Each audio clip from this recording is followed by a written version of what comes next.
Le nez dans les nuages, il semble encore plus inaccessible, mystérieux. Pour moi, c'est l'image de l'alpinisme, des grands espaces. C'est un lieu unique. C'est un phare. Donc vous allez enfiler le baudrier pour qu'il serre bien la ceinture, qu'on ne le perde pas. Pour avoir une chance de dompter le Mont Aiguille et ses 2087 mètres. Le plus gros risque, c'est les chutes de pierres. Au départ, on a des étaignes, les femelles des bouquetins. Et là, on a des pierres qui arrivent comme des missiles. Et une petite pierre comme ça, à 200 km/h, eh ben, c'est un danger mortel. Il faut d'abord s'équiper. On y va, c'est parti. L'ascension demande aussi une bonne condition physique. Il faudra 4 heures pour atteindre le sommet et autant pour en redescendre. Garde bien les pieds. Il est bien serré, mon baudrier. Avec ce rappel de 40 mètres au-dessus du vide.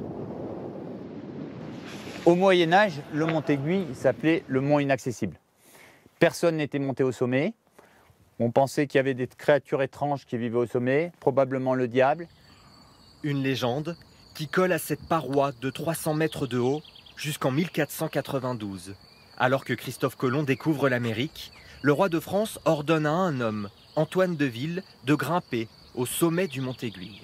C'est la naissance de l'alpinisme, le berceau de l'alpinisme, car c'est la première fois qu'on monte sur une montagne pour le défi de monter sur une montagne. Pas pour ramasser des baies, aller à la chasse ou garder les bêtes. À l'époque, pas de mousquetons ni de baudriers, mais des échelles en bois et des grappins. Aujourd'hui, le Mont Aiguille n'a plus grand-chose d'inaccessible. Au contraire, beaucoup dénoncent sa surfréquentation. On parle d'environ 3000 ascensions chaque année. Au pied du Mont Aiguille, le petit village de Chichiliane, un peu plus de 300 habitants. Oui. Éric Vallier est éleveur et maire de la commune. Oui, mais elle est où ta maman? Après le Covid, Allez.